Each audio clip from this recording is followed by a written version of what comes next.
We're back, episode number 13 of Choreographed Critics, and this week we're joined with a special guest.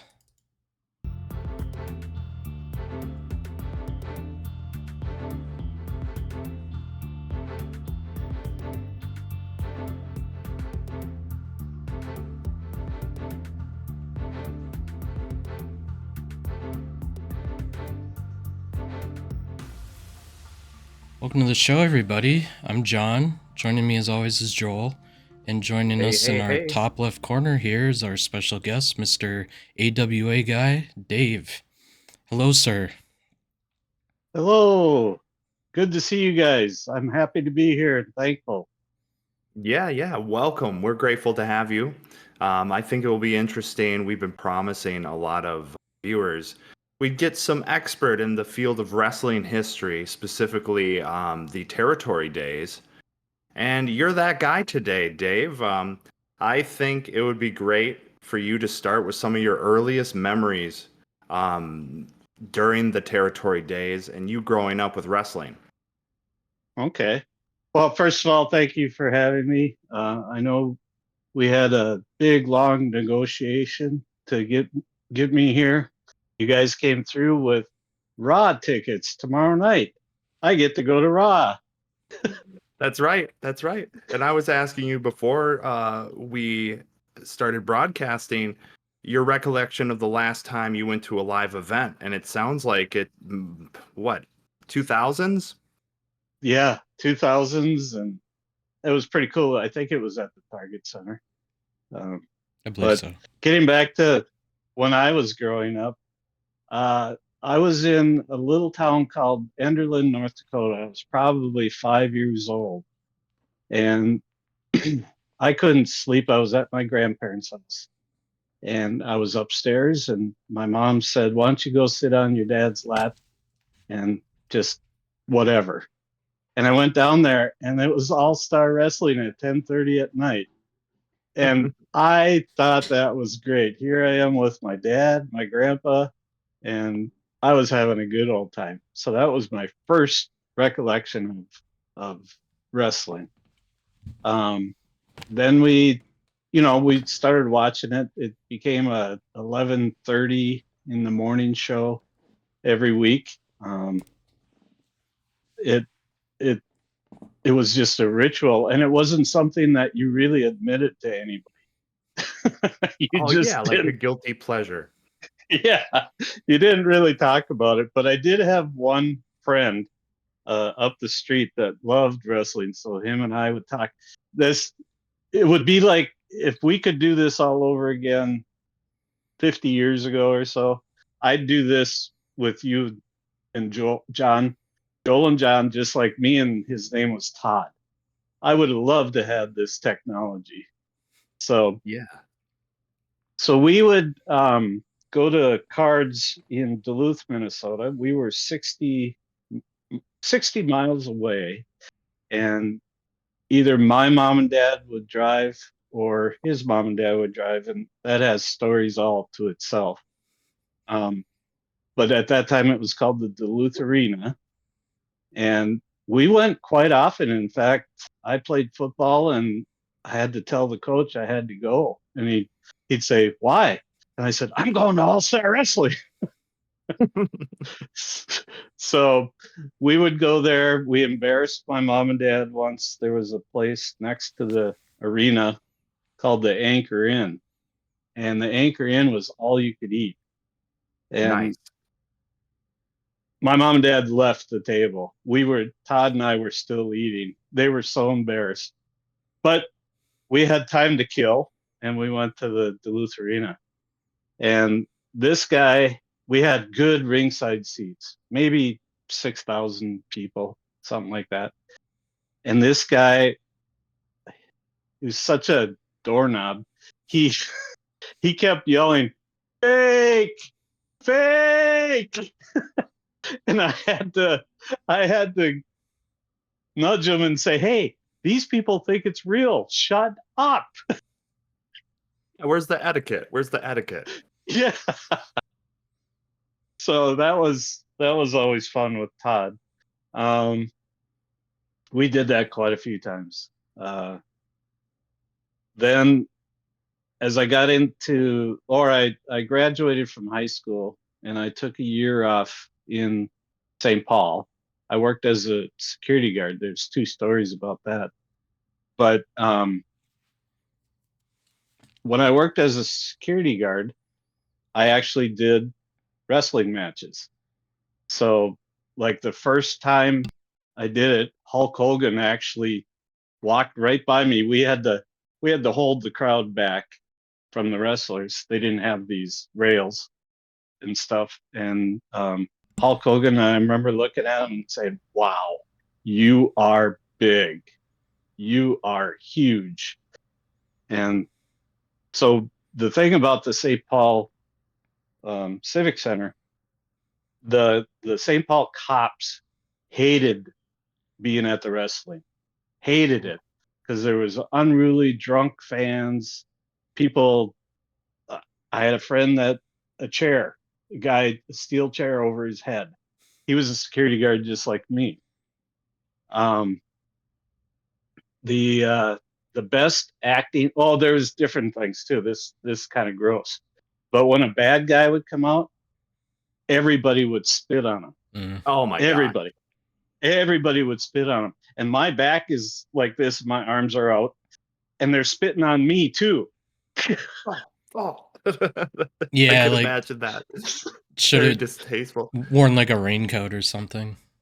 Yeah, I should have. I didn't know this. This was my first time, but luckily I had a little comb, and I just combed my hair in between bad guys coming, and then the next round would come. They'd start spitting. You were like a greaser, slicking it back with the spit. Yeah, by the end of the night I was. But the St. Paul cops hated it so much because it was an unruly crowd, and they were big. They always had the big St. Paul cops in there. And when somebody got out of hand, they came right by me, even kind of pushed me aside. And there was a exit door way in the back by the dressing room, and they would literally throw these people out on the street and get them out of the match, out of the whole stadium. So that was kind of my um, fun as a security guard. Yeah. So Dave, I want to ask you, back then, nowadays we look at wrestlers as these incredible athletes and they're kind of celebrities. And I feel like there's a difference between the adult audience and the children. When you're a child, at least this is how I felt.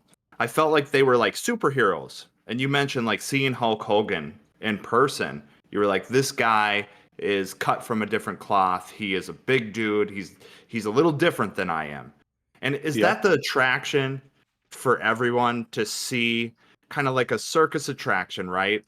But with a little bit more theater involved. People want to see something larger than life. And do you Yep. think at that time they were just as big of celebrities as they are today, or do you think it was more low key and people came just to see their physique? Well, sometimes it was a little of both. The There was some fans that went every time. It could be a high school, it could be a. Oh, I have a story about that too.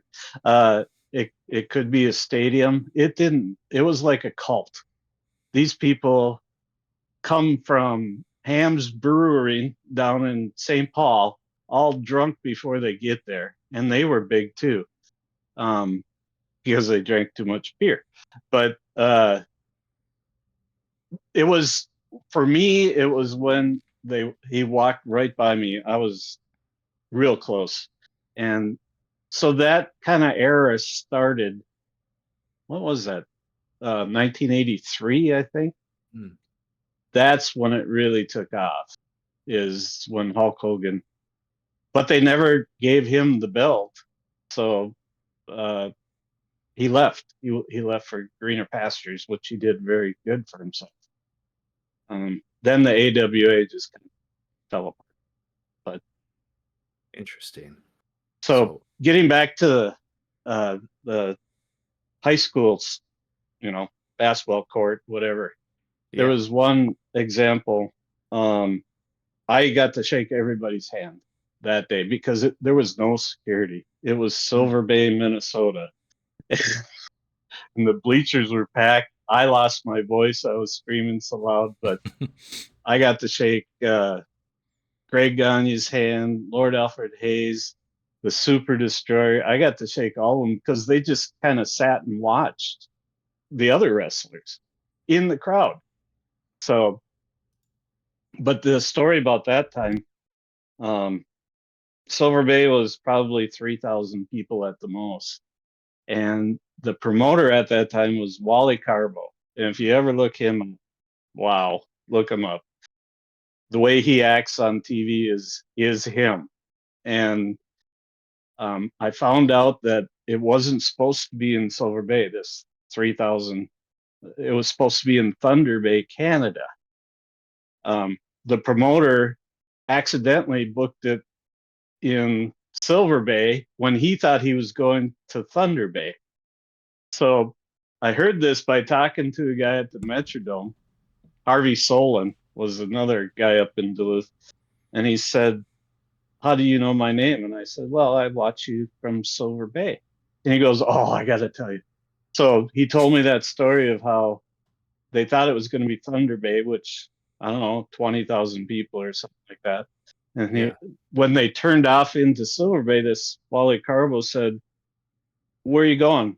Why are you stopping?" And they said, "Well, this is where we're going to be." And the whole time he thought it was Thunder Bay. And he put on, we had the greatest matches because he thought it was Thunder Bay, big crowd. But here it was just a gymnasium of 1,000 people. And it was so fun. They had the best card. They couldn't have done any better, even in the St. Paul Civic Center. Wow. It was so fun. So that was my high school story. But yeah, as far as taking off, it really took off when Hulk Hogan came aboard. Yeah, Yeah. so it Yeah. still was the AWA then when you were doing the security events. Yep, it was actually, yeah, and there was no sight of WWF or WWE. Nobody even really knew about them, except for me, because I went to New York. Our family went to New York, upstate, to visit my uncle and aunt. And when we were going there, it was kind of boring. My brother broke his shoulder. Okay. So it was kind of boring. We had to be there an extra couple weeks. He was in the hospital. And I turned on wrestling, and here was Vern Gagne wrestling in the WWF at that time. And they even announced him as the AWA champion, wrestling in Madison Square Garden. That's the first time I ever thought that, hey, there's a crossover here. Because I saw people I never knew who they were. And then all of a sudden Vern Gagne shows up. What was funny at the time, Vern was the owner of the AWA. So he went wrestling in the WWF and he was the owner of AWA. So it was just remarkable. I was probably 14. I'm like, whoa, there's Vern Gagne. What the heck is he doing here? You know, that kind of thing. Did you So then did you have exposure to Madison Square Garden before that, just from TV and stuff, or was that like a new thing too? that was after. That was after. Then Saturday nights when we first got cable, WOR, I believe, uh, did the matches at Madison Square Garden, and that was my first full-time exposure to WWF. And they had nothing to do with coming in. You know, it was Vince Senior. He had no ambition to go into other people's territories. Right. So he was still in New York. They had like gentlemen agreements at that time. You don't go in Right. my territory, I don't go in yours. We'll flip flop wrestlers every once in a while. We'll get a story going, and that's kind of how it was. My first after New York on Saturday night, the the first real constant wrestling was it was NWA down in Atlanta. Sure. they had one of the first what they called super stations on the cable network. They were on every Saturday morning and Saturday evening. We we worked. We had dinner around that TN. No, it wasn't TNA. It was NWA. We had to work our. We begged my mom, "Hey, can we eat a little bit earlier? Because NWA." Of course, it So, was a treat. So oh, Dave, I gotta ask you, with the territories, is it true back during those days when they were little kingdoms, storytelling didn't have a lot of continuity? I would say just the opposite, actually. Yeah, get Oh, into they that. they told stories. I remember my mom saying, "Why do you watch that crap?" And I'd say, "Well, think of it as a soap opera." So Yeah, they would have the long, drawn out feuds, and then all of a sudden, after months and months and months, one of them turned into a good guy. This kayfabe stuff was real. So, we didn't know any different, but yeah, there was story after story after storyline, and they actually did more talking than wrestling. Um, and in those days, they always had the one guy that was going to get the pulp beat out of them every week, and then there was the one guy that everybody loved. He'd go crazy in the ring, but he'd always lose. Um, you always wanted to see him win, but I think he won one match in 50-year career. was the But format always the same? Did the territory days have to conform to like broadcast television, or did they make and book shows according to what they wanted to tell? The story they wanted to tell with the card. Because I feel like WWF and McMahon, he saw television as the format for wrestling, and so he had to take wrestling and make it fit that format, and he did so well with that. That's how he kind of took over. But during the territory days, Dave, do you think they had more liberty and telling stories through promos in ring, and they didn't have hard deadlines to cut to commercial and all that?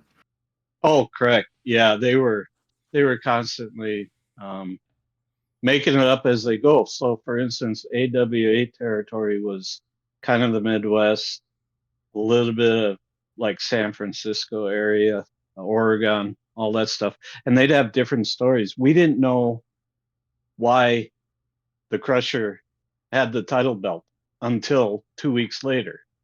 Um, so they'd Wow. have their own story in San Francisco. The same guys would have a different story in Minneapolis, and it was just they took the stories wherever it was, wherever the heat was, as you kids say. Sure.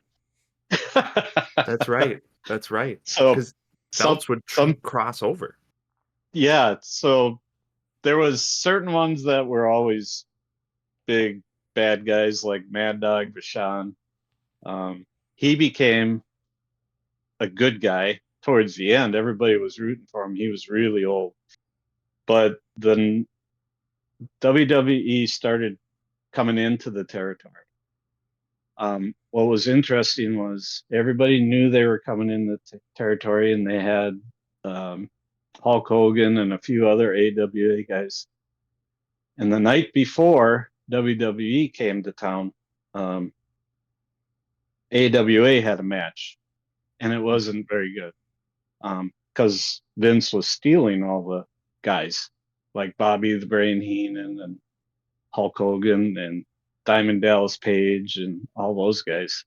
Um, where was I going with that? There was okay. So the night before they had a big AWA match. Before the next night was going to be WWE. So on the AWA match, they had Mad Dog Vachon get the pulp beat out of him. Like you are, you're worthless. I Mm. mean, they seriously made it look bad. And the very next night in the same stadium, he surprised everybody and he got in with the WWE. the very next night, and the crowd went wild, and he beat the pulp out of everybody. So it was just funny how they tried to trash him in the Yeah. AWA for leaving, but he was popular at the end. But he was a bad guy too. That reminds me Do So kind you of think? like back in WCW, when they started Monday Night Nitro, there was this like surprise appearance by Lex Luger, and nobody knew that he had left WWF at the time to go there, okay. and it's like the debut episode of Nitro, and it's in Mall of Oh America, really? and he just like comes out, and like nobody knows what's going on, and I think at that time they maybe had started doing the live TV for WCW, and WWF was still recorded, so there might have been like some Mm-hmm. actual overlap between the two when it was airing. But yeah, that's really interesting that just within a night like that, you just see a completely different narrative happen just because he moved companies. Yeah, Yeah. exactly. And the crowd was excited because WWF was different. They had some guys on there that people never saw before, and they had some of their old AWA guys. So it was. They even had it on the radio. So they had radio play by play for WWF. Wow. Yeah, that'd be interesting. No, that is But interesting. yeah, Um, so the territories, I got to believe there was 10 to 15 different territories, and some of them were quite a bit. NWA territories. They had their own subdivisions, let's call it. So NWA was really big, and they'd have Florida as their own little company, a subdivision. Um, and then they'd have Georgia, of course, and that went national. But yeah, they had their own little territories within the NWA, something that AWA and WWF didn't have. Yeah, that's like little subdivisions. Do you think a promoter makes a good wrestler, or do you think a wrestler makes a good promotion? It's probably a little bit of both, but do you think today, given that there's not a lot of different promotions wrestlers can go to make a living, do you think during the territory days wrestlers had more control over their gimmick, or do you think the promoter always had the last say? Because I was told Vince McMahon, in particular, as a promoter, he had the last say in creative. He always got to saddle you with a gimmick that either was went over with the crowd or ruined your career as a wrestler. Do you think back in the territory days, wrestlers had more control over their gimmick? I do. Um, they made it up as they went, as the heat came across. Um, they were all good speakers.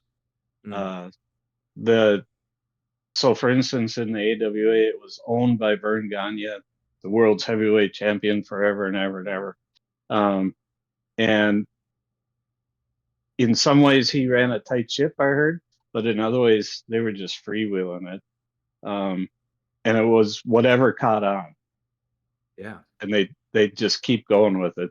They, in my mind, the wrestlers had most of the creativity in the whole thing. It was only when they were mad at like Mad Dog Vachon and we're going to boot him out, that Sure. promoter had anything to say with it. So Yeah, that I think that's great. I mean, there's more diversity there. Where today the two big promotions, unless you want to go into like Japan, AWA or AEW, I should say, and WWE. And I feel like AEW is kind of where the wrestlers run the show, and WWE is still this corporate product where they want to fine tune things to sell merchandise.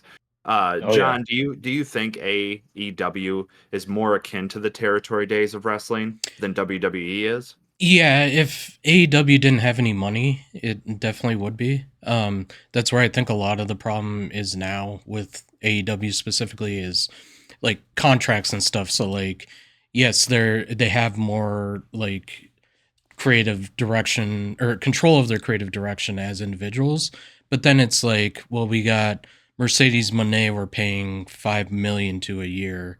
So yes, she wants to do this, but she's fighting this person who realistically we could let go of or whatever. So we're gonna go with what Mercedes Monet wants to do, and then that causes disgruntled wrestlers and talent and like I think WWE now, like while they do like have a pretty firm control of it, I think they're more receptive to what the talent want to do within whatever box they make. Um, so yeah, that's where I'm at. Like if AEW just didn't have money, I think it would just be whoever is the more dominant personality or whatever I guess would win scuttles. But yeah, that's where I'm at with it. And there was so Mhm. much collaboration back in the territory days. Um, like you were saying, they would have a guy go tell a story in a different territory, come back, and you'd find out like how it all unfolded after the fact, but then they join and jump to another territory, and there was the gentleman's agreement between promoters to be like, no, let these wrestlers get over with the crowd over here, and then let them come back to my territory and I can use them in my cards. We don't Yep. have that today. Now the wrestlers have to work so hard, especially in the WWE, to maintain being over. They can't just jump to another territory and remold themselves. Right. Right. Yeah, they could do that in a handful of territories. Um, Would they you could be a say? good guy in one territory and bad guy in another territory. Yeah, I was gonna say. Would you say that when they did move territories, that there would come a gimmick change, or do you think it would be like a rehashed version of what they were doing just to a new audience? That I think they would I think they like the fact that they could be a good guy in one territory and be the bad guy in the other territory. I think they actually like that. Sure. Um, there was, I don't know, but some of them did change during the same territory too. You know how that goes. Yeah. All of a sudden, I'm a good guy and everybody loves me. Um, there isn't there isn't too much that's changed except for the athletics. Uh, these guys are top notch today. We used to have beer bellies and guys that claimed they could run a marathon and they were fat. There's no way. Um, that's Yeah. the big difference. And I think they did draw out if they had a story that was working. Boy, Mm, they did as much of it as they could until they got tired. It got sure. tired with the crowd. So Yeah. The you knew pacing every was different. the pacing was totally different. It The fastest pace I remember when I was a kid was the NWA down in Atlanta. Oh my goodness, were they fast compared to the AWA? They just AWA was a slow, methodical. I'm going to put you in an arm lock and hold it there for 10 minutes and that kind of thing. But the NWA was different. I was going to tell you a couple other stories if you don't mind Yeah, me. please do. Please do. Now that I'm thinking about it. Uh, the Duluth Arena one time, I think I was in college. My brother was also in college uh, in Duluth. I was in St. Cloud, and there was going to be a big match in Duluth, the biggest one they've ever seen, and it involved the Road Warriors. And everybody wanted to see the Road Warriors. They were huge. Well, it got to probably the final match, and they come on the mic and say, "We're sorry, the Road Warriors can't make it. They went in the ditch. They hit ice. They can't make it tonight." And the whole place just blew up. There was people throwing things. They had a battle royal, and one of the guys already had two matches, and then he was in the battle royal. They thought the battle royal would take care of it. No, the people were there for the Road Warriors. The next day, when you read it in the paper, people were busting doors, they were breaking through glass, they were throwing rocks, you name it. There was a riot, and it's all because the Road Warriors didn't show up. Oh, if if you could talk to my brother, he'd remember it the same way. It was just that was actually more exciting than the Road Warriors. The people were pissed. Sure. Yeah. It's like when you see those signs sometimes for a face or whatever type of outcome the crowd wants. In today's wrestling, they have the sign saying, if so and so doesn't win, we riot. But they actually rioted back then when Oh somebody my. didn't show up to a venue. They were so mad. I'm surprised people didn't climb in the ring during that battle royal. It was unbelievable. But getting back to another story, when I was in college, I had a friend, a roommate actually. His mom and dad owned a resort up in McGregor, Minnesota. So every year we'd go rake the lawn, help out in the spring to get the resort ready. And then in the fall, we'd get it winter ready, you know, taking down things, taking in the docks and all that. But it happened to be there was only one bar in the area around this resort, and that's where Mean Gene was there every weekend. And there was he I don't know if you ever seen Mean Gene sing, but he used to sing Tutti Frutti. I don't know. Okay. You guys wouldn't know that. We could probably put it up somewhere. But he was drunk, drunk, drunk. I mean, down, drunk, his head down. And somebody would say Tutti Frutti, and he'd go up to the stage and sing it perfectly. He was Wow. singing Tutti Frutti, and it was perfect. But he was just laid out drunk. He's wrestling And he, Sinatra. yeah, I have a picture with him that I can't seem to find. I think I know where it is, but in those days he did Miller Lite commercials, and so I have a picture with him and I holding a Miller Lite bottle, and Nice. so that's a memory I've always had.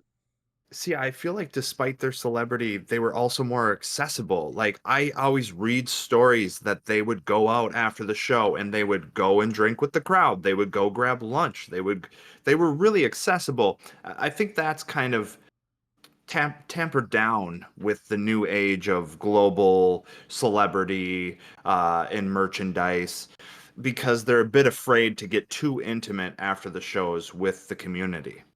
Right, right. Um, I don't know if you ever heard of Baron von Raschke, Sure but have, look, yeah. yeah. So he was the Clawmaster. He's the one that I say did the best acting job I've ever seen in my life. One of those times at the St. Paul Civic Center, he got clocked by Chica no Casey, who had a cast on for 2 years. Always, his arm was always broke. So he clocked Baron von Raschke. Okay, and that's how the match ends. Disqualification. They got the stretcher out, and I'm a long ways away from the ring, being a security guard. And he's on the stretcher, and he went right by me, and I looked at him as hard as I could to see if he was acting or, you know, if he'd give away anything. That guy, I swear, he knew what he was doing. I know he wasn't knocked out, but man, I was this close to him, and he looked like he was knocked out. And I'm telling you, that was the best acting I've ever seen in my life. All the way from the ring, all the way to the dressing room, and Wow. that was incredible. So, with that in mind, uh, way back when I had to, first time I ever traveled for work, I worked at Pillsbury, and I had to Okay. go to Columbus, Ohio, and I'd never been there. And so I get a phone call in my motel room late at night. And it was my friend from college. And he said, "You'll never believe this." And I said, "What?" Baron von Raschke's in my apartment. And they called home first. My wife said, no, he's out of town. I would have raced down there. I would have gotten 10 speeding tickets to get to his apartment. But I was in Ohio. He locked his keys in his car, and he worked for the state of Minnesota for a while, Baron von Raschke. My friend worked state of Minnesota, and they were in a class together. So he stayed the night there. And I don't know if you can see this. Yes. But this is that's Baron von Raschke, autographed. It says, to Dave. That's me, by the way. To Dave. Best wishes, Baron von Raschke, the Claw. And he always used to say, that is all you need to know. So that's because I was in Columbus. I couldn't meet him. And I would have told him, I would have told him about how he acted through that getting cold cocked and how much I admired his acting ability. Yeah, how cool is that? Yeah. And it was the only time for Pillsbury I ever traveled. It happened to be that day. So, well, anyways. There's a good question for you, Dave. What to you makes a good wrestler? Today the criteria has changed a little bit. You gotta like be fine-tuned, engineer your aesthetics, you gotta be good on the mic, you also have to perform in ring. I know that was the case back then, but what to you makes a really good wrestler? Go ahead. The ones that can talk and tell a story and not have it like, I don't know, I don't watch the level that we're going to tomorrow night at Raw. But I don't watch them so much. But the guys old days, they would tell a story and keep telling it, and had you believing that they would jump off the bridge if they lost. Had you believing loser leaves town. Those kind of matches. But they just strung it along until it became in the big arena. Yeah. So they maybe already did that 3 weeks ago in San Francisco, but we didn't know about it because they were just promoting theirs in Duluth, Minnesota. So I think the talking, one of my favorites is Bobby the Brain Heenan. That guy, he was a genius. That guy could talk. And Jesse the Body Ventura, he could talk. That was the first Saturday Night main event. That's the first match I watched on TV for years. I was a little disappointed in Jesse. He was okay, but he wasn't coming out with all the wisecrack comments. He had a few standards that he already made up, but it used to be constant. That's probably why wrestlers make good politicians. They know how to work a crowd, right? That's true. They would work them. So get into that too. I don't know if they do that today's day, but say the wrestling match was supposed to start at 4:00. They'd make you wait until 4:30. The crowd would get so riled up, like, let's get this going. And they would be screaming and hollering and chanting and clapping and stomping and everything. And they got the whole crowd riled up before they actually started because they were supposed to start a half hour earlier. That was talent. They knew what they were doing. So it's a little delayed gratification. Yeah, it's a little different now with they have to get on TV at a specific time and stuff. So that's it's true. Not so like it's not a factor, I guess. Yeah. Oh yeah. Oh, some of the ones when I was ringside in Duluth, things like I was talking about Mad Dog Vachon. He always had this, and I saw it every time I went there. He'd get hit so hard on the chest by the ropes, he'd spit like this, and it would go in the crowd. That was his signature. He would do it on purpose, like he was getting so beat up, the spit just went flying. Yeah, what do you think, Dave, about the selling? The selling back then, some people would say that at times it was cartoonish and embellished, but I think some of it's great. I remember seeing Ric Flair's known to do this weird, like, he'd get punched just the right way and he'd stumble a few and then fall flat onto the ground. And I think the art of selling is sometimes overlooked into like what makes a good wrestler. But if you could sell something just right and also be funny, that's entertainment. Ric Flair's move is one of my favorites of all. It could be seconds, and he'd all of a sudden go plant his face in the mat. I love that one. Uh, there was okay, so there's times that they're supposed to make a move in the middle of the ring. I had a buddy at work that told me, Kenny J, this guy everybody wants to win, but he always loses, was up against somebody. And when he gave him a roundhouse right, my buddy was telling me this, that he missed him by at least 4 feet.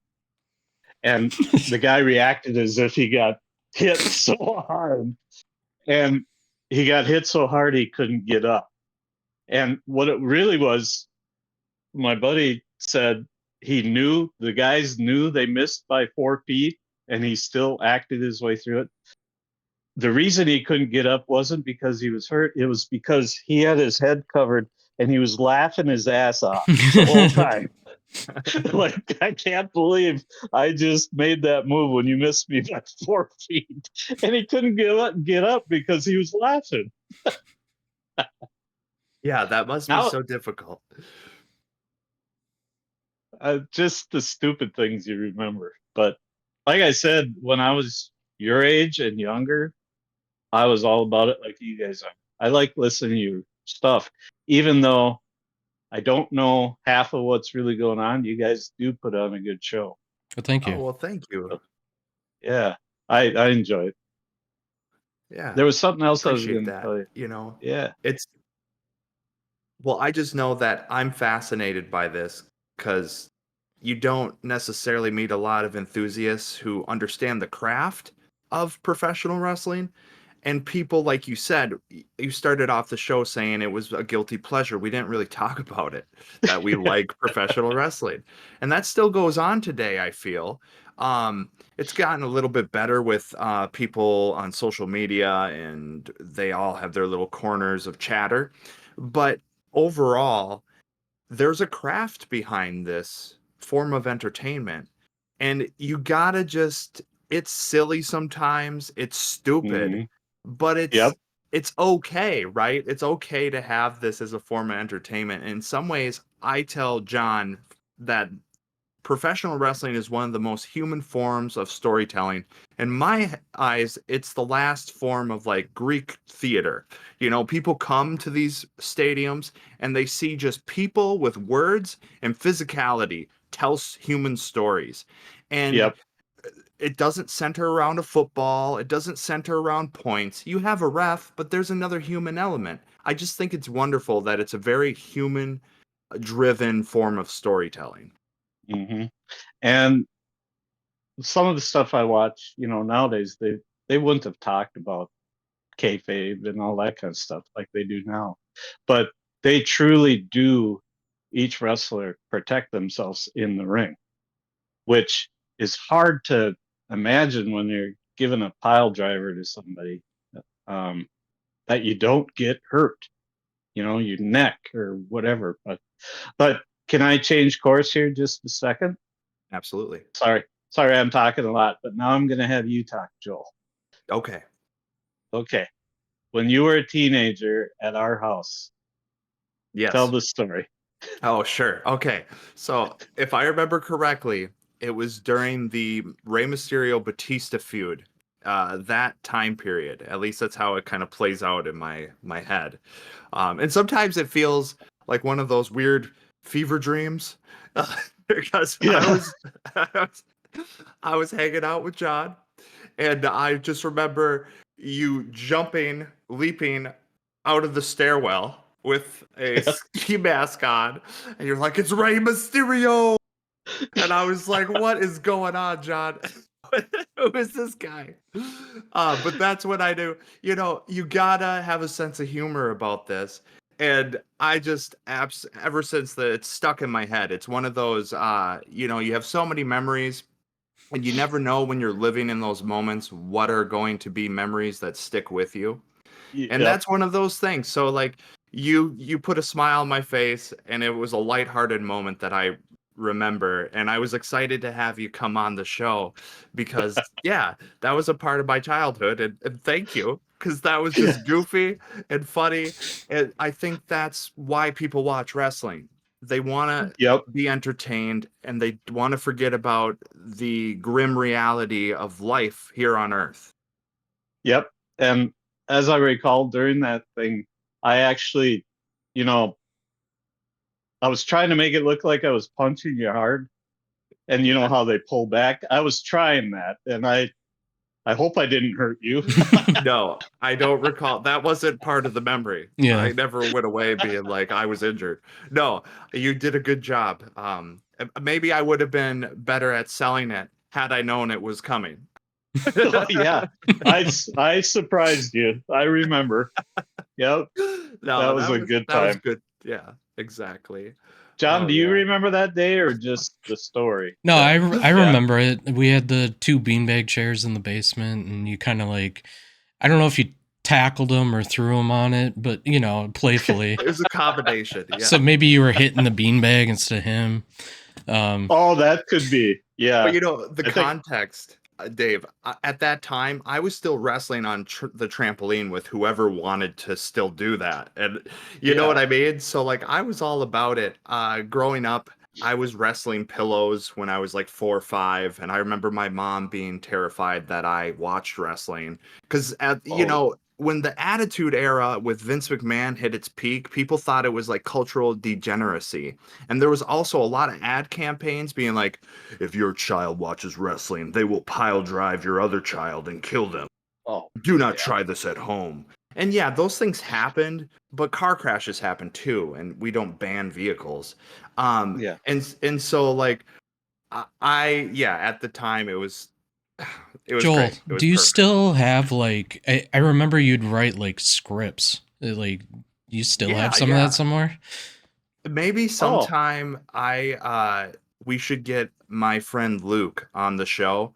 He and I and his brother, we would literally record, we would write out scripts. We would get a foam bat, Dave, and put aluminum foil around it so on camera it looked metal, and we would just whack the crap out of each other. And we would do suplexes, and this was all backyard trampoline wrestling. No nets on the trampoline. I could have been seriously injured, but that's the yep. risk of childhood fun. Yeah. Um, but yeah, it's to your point, John. We wouldn't write things out. We would practice things. We would be like, okay, then you're gonna hit me with this move, the Alabama Slam, and then his brother would come in with a low blow, and then there'll be a roll Oh, up, and we would do all this choreography. And at the time, I always thought like something would come of it, but I never did pursue it. But I will tell you, I have a passion for the craft of wrestling itself. And if I ever had the opportunity growing up to pursue it, I think I would have. yeah. That, so did you record it in those days? We did, and that's why I'm curious to see if we can get Luke on. Have if there is a film or a clip, it would be with him and the Wiersma. That Um, would be fun. That would exactly, be fun. exactly. Oh, And now today with well, YouTube, we would have, if YouTube existed at that time, we were just a little bit too young. I bet you I would have started a little backyard wrestling channel. that's great.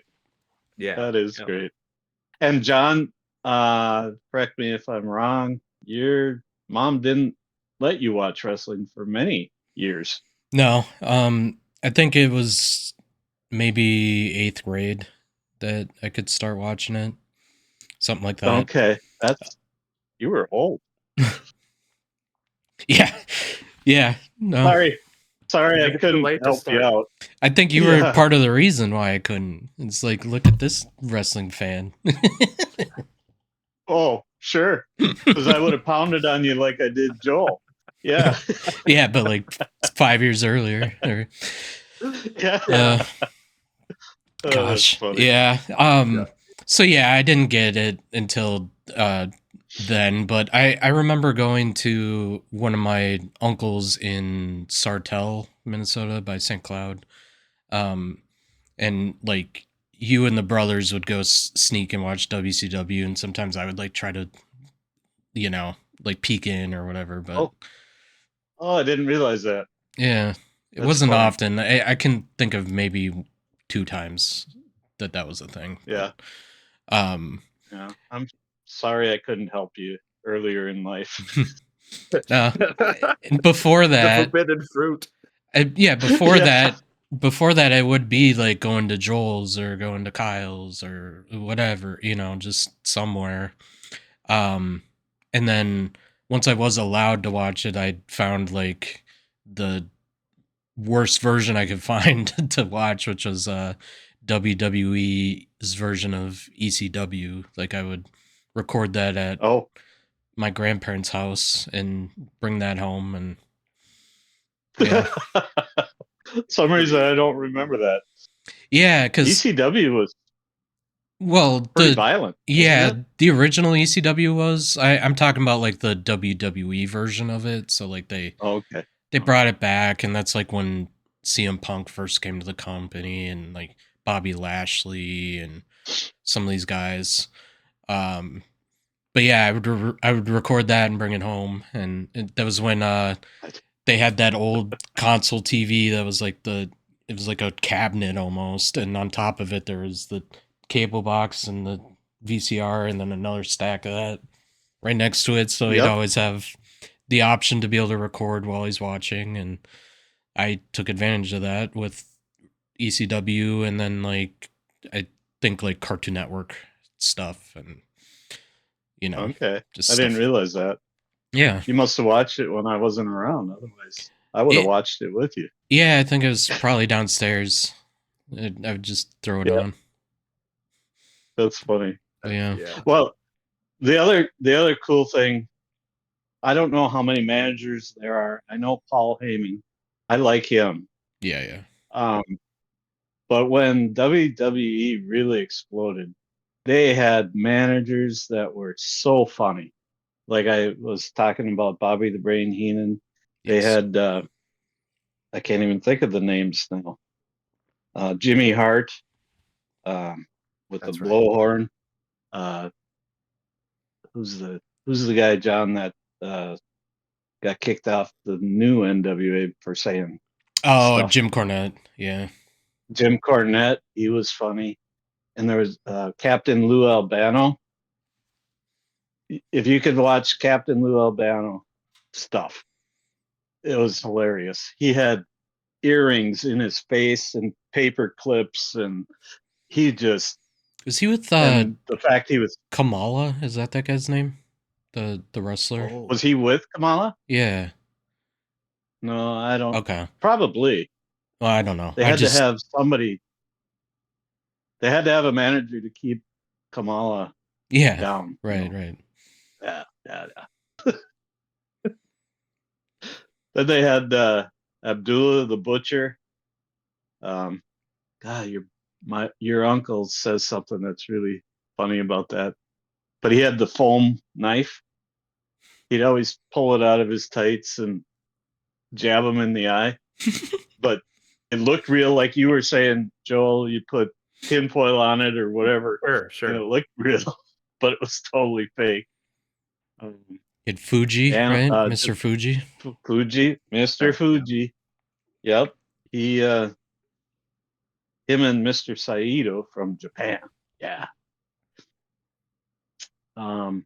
George the Animal Steel. He ate turnbuckles. Do you remember that? I've seen clips of that. Yes. Yeah. He'd put food coloring a green, and the turnbuckle happened to be green. And so it was a permanent stain, they said, because he ate so many turnbuckles. And he'd eat them so that it would come off, and then he'd throw somebody into it with no padding. Yeah. That was his deal. But he liked to chomp on them. Would you consider Ted DiBiase a manager? Oh yeah, $1 Million Man. Because he did both, right? What? Yeah, he did both. Later on, he was a manager, right? Yeah. Like Andre Yeah. and stuff. He managed Andre? Yeah, he was Andre's manager when he fought Hulk Hogan in that WrestleMania match. Oh, I thought that was Bobby the Brain Heenan. Or no, you're right. Yeah. Yeah, never mind.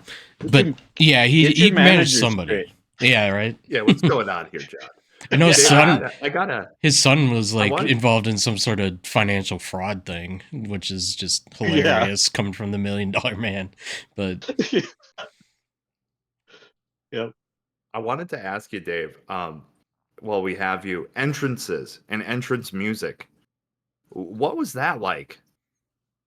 It started just before, in my opinion, it started just before Hulk Hogan, and there was Jimmy Garvin, and Precious was his valet, and they would all, I think it was ZZ Top, and he'd come in with a half tuxedo, everything shark dress man, and he'd do that, and then he'd kiss Precious, and that was the first of the valets that I remember, Jimmy Garvin.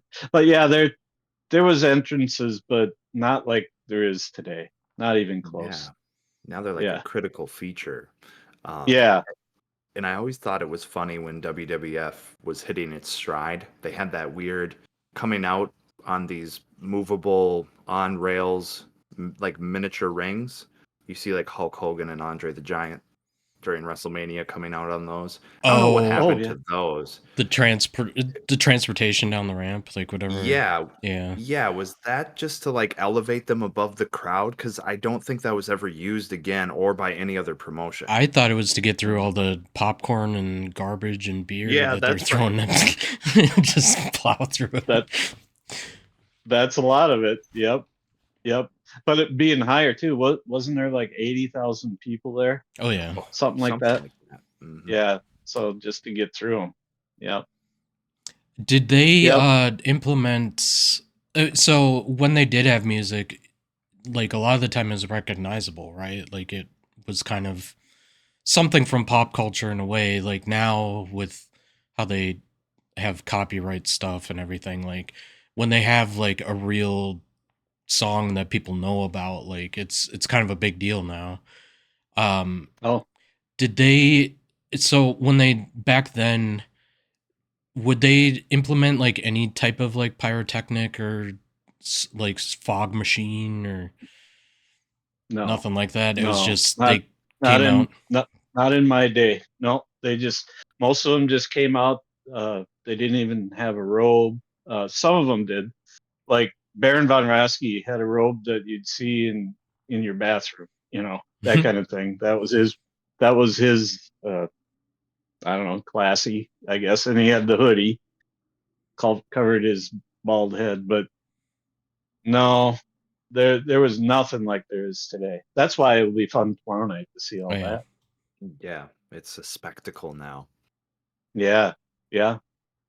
So, and then Dave, we see a lot of for wrestlers, it's heritage, nepotism, the Flairs, the Rock, Dwayne Johnson, the bloodline lineage, so there's a lot of family involvement there. But did you see a lot of scouting of other sports for wrestlers? Because nowadays, if you fail in football, you fail in whatever sport you're maybe a former Olympic gymnast, they'll go over and become wrestlers. But back then, do you think mostly wrestlers were just wrestlers and they were really grassroots personalities? It's funny you say that, because what I remember is a few, like a New England Patriots tight end, the linemen for Kansas City Chiefs.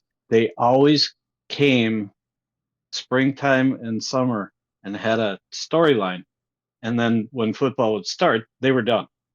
And then the next year they'd come back, just like that. So yeah, I can remember 3 or 4. I don't remember all their names right now, but yeah, they would off season they would do that. Um, but now that you say that, I think there was a couple that just didn't make the NFL, and I think they went into wrestling too. Um, I don't know how often it is today, but I knew who they were. They because I loved the NFL, Yeah. so I knew who they were. But I don't know, five or So it six. sounds like it's always been kind of a thing for athletes to do a crossover. Um, Yeah. yeah, that's interesting because I know with TKO owning UFC and WWE, a lot of people were worried that they really start pushing and blurring the lines between the two promotions. But so far, they've been pretty true to form and keeping wrestling separate from fighting. Hmm. Yep. And most of the time, the fighters could beat the hell out of the wrestlers. Sure. so so they don't want to get into that. There was remember I was saying this Kenny J that everybody wanted to win. He actually had a I don't know 5 round boxing match with Muhammad Ali. He was he was actually on the ground using his legs to keep Muhammad Ali off of him from punching the hell out of him. And why Kenny J? I don't know. There was a lot bigger stars, but maybe Muhammad said, "I want to beat the crap out of somebody. Nobody beats the crap out of me." That kind of thing. Right. Because he Yeah, always liked his pretty face. yeah, they've always had that's another thing Vince was really good at, drawing from popular culture, and I feel like the other territories had more local culture involvement, where Vince was smart enough or savvy enough as a businessman to say, "Oh well, maybe I can get that pop singer to join and Hmm. announce something," and the territories they would always draw from local culture. That's my understanding, and that's how they Oh yeah, really thrived. oh yeah, they did that. The first WrestleMania, which unbelievable. I was in St. Cloud at the time, and they didn't have pay pay TV or anything like that. So it was a big screen TV in the hockey arena at St. Cloud. It was the very first WrestleMania. And after 15 minutes, I walked out because they couldn't figure out the whole thing was scrambled from the voice Mm-hmm. to the picture to everything. And here we paid big bucks, $5. And everybody was mad because we couldn't get it.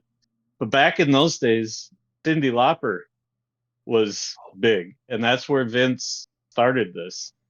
Um, there's stories about her and Captain Lou Albano and George the Animal Steel.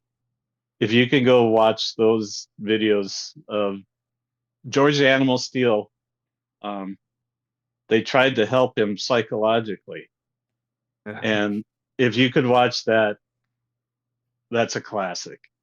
Okay. I have to look He for that. he Yeah. he became.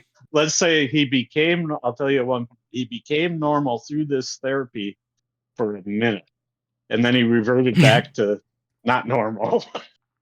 That's Like great. they they were all excited that they had this thing on his head, like a I don't know, salad bowl or something like that, and they had like Frankenstein electrical probes and stuff. And during this, they turned up the dial, and he actually, I think he said, "How now, brown cow?" And that was the most normal thing he'd ever said. and then and then they turned it up too high, the electrical, and he went and he reverted back, and he actually went wild in the doctor's office. Oh, Those that's are the great. stories that I love. Right. Right. Kind of slapstick off the wall. Oh yeah, they were funny. They were really funny guys. Yeah, we'll So, we'll see maybe some humor tomorrow. I don't know if you followed Raw lately, but there's a guy from Minnesota named Chad Gable. A lot of people compare him to Kurt Angle because they're both they both have gold medals from the Olympics, right? I can't remember if Chad has a medal actually, but he definitely But was he an Olympian. participated. Yeah. Yeah, Was and he so he go ahead. No, he's not. was he the guy from the U? No, he's No. not Gable Okay. Steveson. No. Okay.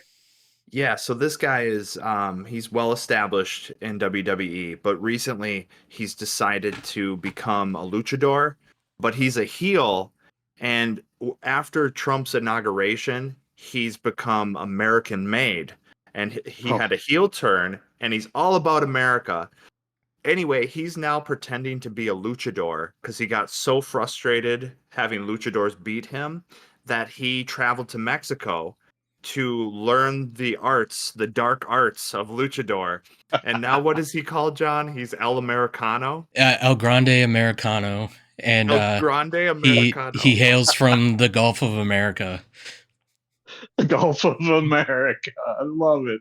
So They played on that quick. Yeah. yeah, he'll be present, and he's a hometown guy, so watch for that tomorrow night. But the kicker in the sketch of it all is Chad Gable refuses to acknowledge that he is the luchador under the mask, and so he's pretending that they're separate entities. You know, that reminds me of even Andre the Giant tried that. So, Okay. so Andre the Giant was Andre the Giant. Then he actually went to Japan quite a bit. They loved him in Japan because they're all 4'2", and he's 7'6" or whatever. So then when he came back to I think it was the WWE, he came back with two bigger Japanese guys, and he had a mask on. Oh my god. And they would interview him, and Andre had this voice. You knew his voice, and he'd say, "I don't know who you're talking about. I don't know this Andre the Giant you speak of." And he played it, and Bobby the Brain Heenan kept saying, "That's Andre the Giant. That's Andre the Giant." And he says, "No, I don't know who you're speaking of." And it was obvious it was Andre, but it was so funny the way they did it with even him, because you can't mistake Andre Yeah. the Giant. Sure, that's super funny. I mean, it seems like the more things change, things stay the same in wrestling. Oh, But there that's just how storytelling goes. there is some copying going on, but um, most of the people, I don't know if there's a wrestler alive that has the old pot belly sticking Mm. out, but that was a thing back then. They were all beer bellied. I think Trevor Yeah. Murdoch still wrestles for new NWA. I think that was a belly guy, Yep, right? I'd he say would be Kevin one. Owens. Kevin Owens seems to be a throwback to that physique. Yeah, Oh, kind is of. he? Okay, A little bit. okay. He's trimmed down over the years, but yeah, Kevin Owens, Otis, but Otis maybe is arguably more of like a bodybuilder physique, not so much Yeah, like a guy you'd see at the bar. I But gotta show my dad Otis specifically. Maybe he's there tomorrow because that's somebody like I just know from knowing you, just seeing him, you'll like get a chuckle. So like Okay. yeah, yeah, he's just very this round guy, cannonball does the looking. worm. Oh, okay. Yep. The one guy I hated was he called the Boogeyman? He put Oh worms in the guy's mouth. Night crawlers. Yeah, and that was, you know, that's real. Those are real worms. How gross. yeah, Yeah, he was kind of short-lived, but honestly, when I was younger, I loved it. Did you? Creepy, yeah, out of the ordinary, and he'd have his music would hit, and you'd hear, "I'm the boogeyman, and I'm coming to get ya," and then he'd come out dancing like some type of African seance, and be stuffing night crawlers in people's. Yeah, and a lot of people said though that his gimmick was inspired by Kamala, Oh, okay. I bet. just the Yep. aesthetic of it. And who was the guy that when you're down in the corner and he'd take a big run backwards and face plant into his butt? Who was that guy? Rikishi. Rikishi, Yeah, Oh, that was a classic. the stink face. That's what it was. Yeah. That's exactly it. And at a time, he was with a faction. What were they called? Like Too Cool, but it was Grandmaster Flash and Scotty Too Hottie, and they would like dance in the middle of the ring. And here's this third wheel, Rikishi, and he'd be rubbing his butt into people's faces. Yeah, that was an odd time. Uh, Good stuff though. Yeah, we'll see some of Last night. Rikishi's kin tomorrow. Okay. So last night I turned on YouTube and it was 24 hours of pay-per-view for WCW. Yep. And they had a guy on there I forgot about. His name was Disco Inferno. Mm-hmm. Do you remember him? Yes. Yep. So and I barely remembered him, but he says, the people only came here to see me dance. So he starts dancing. The guy gives him a kick. It was like one of those 5-second matches. Mm-hmm. I was out like a light. I forgot about Disco. That reminds Inferno. me of Val Venus in the WWF. Remember that, John? He'd come out and try to woo the ladies and dance. Yeah, he'd come out in the erotically towel. And yeah, he just had the wrap shower towel around him. Yeah. Yeah. He had trunks on under, but like, yeah. Yeah. That was at the same time when you had the Godfather, his gimmick was being a pimp. Yeah. And he'd have WWE divas come in a train with him, and the announcers would be like, "Oh my gosh, here comes the Godfather with the hoe train." And I'm like, we would not have this today. No. There was a lot said back then that no way. Yeah. No way. Well, guys, I've talked your ear off. I know I've forgotten things. I know. Oh yeah. But those were the highlights that I remember the most. And the territory days were interesting. We did go to the state of Washington one time, and there was wrestlers I didn't even know, but they were big out there in Washington. Yeah, definitely a different time. It was great for you to join us here. We got a lot of new stories for me even. So yeah, do you guys have anything you would like to say to our good listener fans at home before we depart today? I want to say thank you. This was fun. That's a good way to send it off. No, I enjoyed all your stories. Good to see you again, and I look forward to tonight. I asked because there's something just different about a live event. You hear the slaps, you hear the slams to the mat. It's just a different atmosphere, and it's energetic, and it's a little electrifying. So, yeah, Thanks for coming on. Yeah, great. I can't wait till tomorrow night. Well, you guys, maybe some other day we'll do this again when I think of more stuff. Absolutely.